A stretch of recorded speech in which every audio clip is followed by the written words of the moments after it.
Genesis 18. And the Lord appeared to him by the oaks of Mamre, as he sat at the door of his tent in the heat of the day. He lifted up his eyes and looked, and behold, 3 men were standing in front of him. When he saw them, he ran from the tent door to meet them, and bowed himself to the earth, and said, O Lord, if I have found favor in your sight, do not pass by your servant.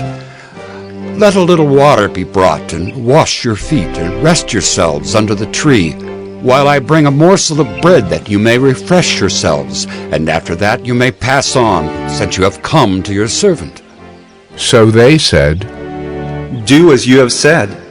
And Abraham went quickly into the tent to Sarah, and said, Quick, 3 seahs of fine flour, knead it, and make cakes. And Abraham ran to the herd, and took a calf, tender and good, and gave it to a young man, who prepared it quickly. Then he took curds and milk and the calf that he had prepared, and set it before them. And he stood by them under the tree while they ate. They said to him, Where is Sarah, your wife? And he said, She is in the tent. The Lord said, I will surely return to you about this time next year, and Sarah your wife shall have a son. And Sarah was listening at the tent door behind him. Now Abraham and Sarah were old, advanced in years. The way of women had ceased to be with Sarah. So Sarah laughed to herself, saying, After I am worn out and my Lord is old, shall I have pleasure? The Lord said to Abraham, Why did Sarah laugh and say, Shall I indeed bear a child now that I am old? Is anything too hard for the Lord? At the appointed time I will return to you, about this time next year, and Sarah shall have a son. But Sarah denied it, saying, I did not laugh. For she was afraid. He said, No, but you did laugh. Then the men set out from there, and they looked down toward Sodom. And Abraham went with them to set them on their way. The Lord said, Shall I hide from Abraham what I am about to do, seeing that Abraham shall surely become a great and mighty nation, and all the nations of the earth shall be blessed in him? For I have chosen him that he may command his children and his household after him, to keep the way of the Lord by doing righteousness and justice, so that the Lord may bring to Abraham what he has promised him. Then the Lord said, Because the outcry against Sodom and Gomorrah is great, and their sin is very grave, I will go down to see whether they have done altogether according to the outcry that has come to me. And if not, I will know. So the men turned from there and went toward Sodom, but Abraham still stood before the Lord. Then Abraham drew near and said, Will you indeed sweep away the righteous with the wicked? Suppose there are 50 righteous within the city. Will you then sweep away the place and not spare it for the 50 righteous who are in it? Far be it from you to do such a thing, to put the righteous to death with the wicked, so that the righteous fare as the wicked. Far be that from you. Shall not the judge of all the earth do what is just? And the Lord said, If I find at Sodom 50 righteous in the city, I will spare the whole place for their sake. Abraham answered and said, Behold, I have undertaken to speak to the Lord, I who am but dust and ashes. Suppose 5 of the 50 righteous are lacking. Will you destroy the whole city for lack of 5? And he said, I will not destroy it if I find 45 there. Again he spoke to him and said, Suppose 40 are found there. He answered, For the sake of 40 I will not do it. Then he said, Oh, let not the Lord be angry, and I will speak. Suppose 30 are found there. He answered, I will not do it if I find 30 there. He said, Behold, I have undertaken to speak to the Lord. Suppose 20 are found there. He answered, For the sake of 20, I will not destroy it. Then he said, Oh, let not the Lord be angry, and I will speak again but this once. Suppose 10 are found there. He answered, For the sake of 10, I will not destroy it. And the Lord went his way when he had finished speaking to Abraham, and Abraham returned to his place. Genesis 19. The two angels came to Sodom in the evening, and Lot was sitting in the gate of Sodom. When Lot saw them, he rose to meet them and bowed himself with his face to the earth, and said, My lords, please turn aside to your servant's house and spend the night and wash your feet. Then you may rise up early and go on your way. They said, No, we will spend the night in the town square.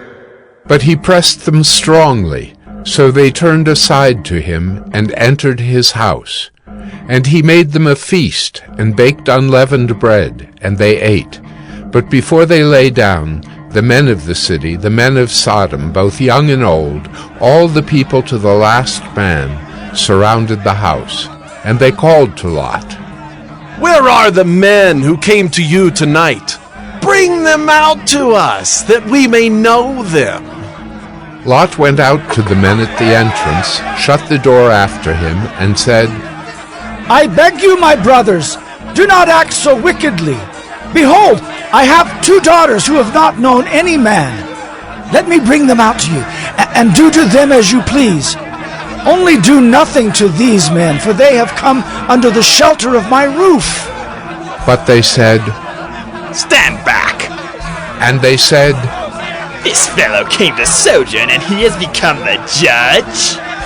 Now we will deal worse with you than with them. Then they pressed hard against the man Lot, and drew near to break the door down. But the men reached out their hands, and brought Lot into the house with them, and shut the door. And they struck with blindness the men who were at the entrance of the house, both small and great, so that they wore themselves out, groping for the door.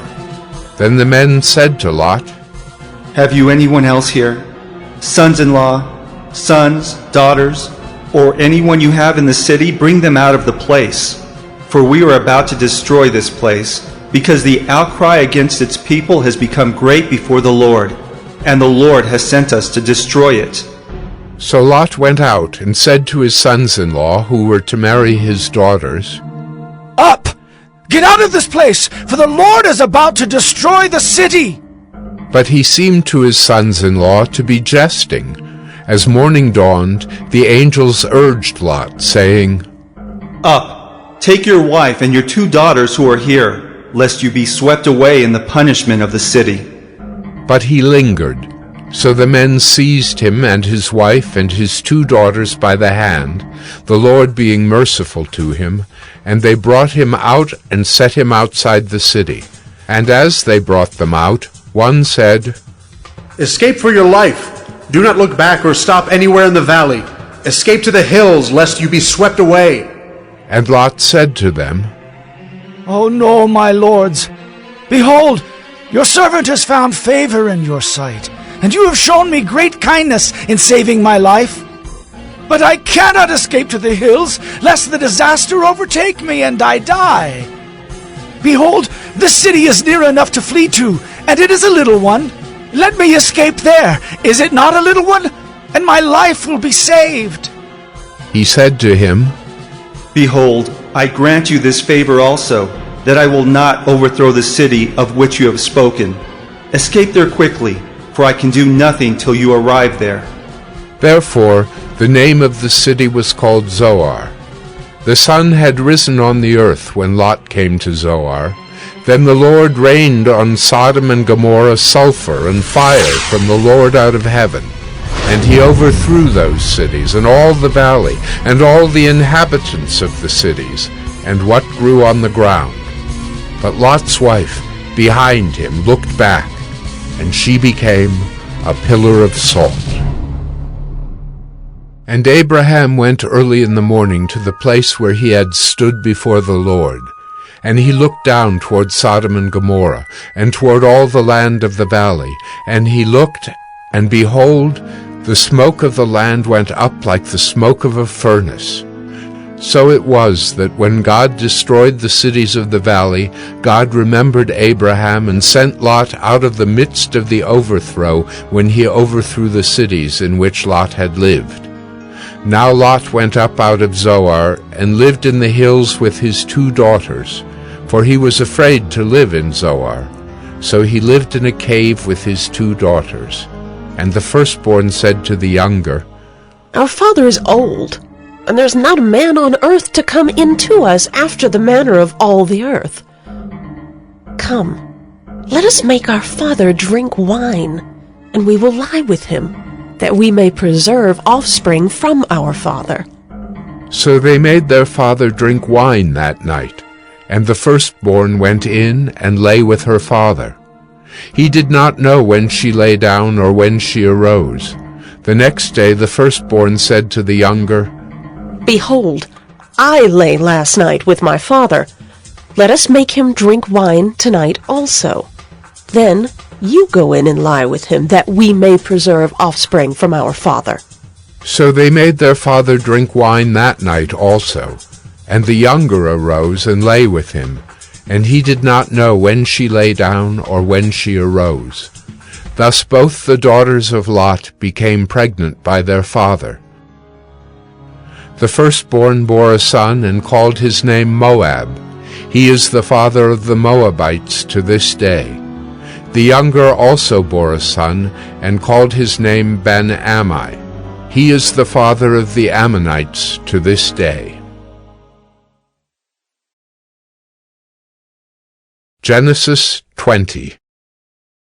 From there, Abraham journeyed toward the territory of the Negeb and lived between Kadesh and Shur. And he sojourned in Gerar. And Abraham said of Sarah, his wife, She is my sister. And Abimelech, king of Gerar, sent and took Sarah. But God came to Abimelech in a dream by night and said to him, Behold, you are a dead man because of the woman whom you have taken, for she is a man's wife. Now Abimelech had not approached her, so he said, Lord, will you kill an innocent people? Did he not himself say to me, She is my sister? And she herself said, He is my brother. In the integrity of my heart and the innocence of my hands I have done this. Then God said to him in the dream, Yes, I know that you have done this in the integrity of your heart, and it was I who kept you from sinning against me. Therefore, I did not let you touch her. Now then, return the man's wife, for he is a prophet, so that he will pray for you, and you shall live. But if you do not return her, know that you shall surely die, you and all who are yours. So Abimelech rose early in the morning and called all his servants and told them all these things. And the men were very much afraid. Then Abimelech called Abraham and said to him, What have you done to us? And how have I sinned against you, that you have brought on me and my kingdom a great sin? You have done to me things that ought not to be done. And Abimelech said to Abraham, What did you see that you did this thing? Abraham said, I did it because I thought there is no fear of God at all in this place, and they will kill me because of my wife. Besides, she is indeed my sister, the daughter of my father, though not the daughter of my mother, and she became my wife. And when God caused me to wander from my father's house, I said to her, This is the kindness you must do me. At every place to which we come, say of me, He is my brother. Then Abimelech took sheep and oxen and male servants and female servants and gave them to Abraham and returned Sarah his wife to him. And Abimelech said, Behold, my land is before you. Dwell where it pleases you. To Sarah he said, Behold, I have given your brother 1,000 pieces of silver. It is a sign of your innocence in the eyes of all who are with you, and before everyone you are vindicated. Then Abraham prayed to God, and God healed Abimelech, and also healed his wife and female slaves, so that they bore children. For the Lord had closed all the wombs of the house of Abimelech because of Sarah, Abraham's wife.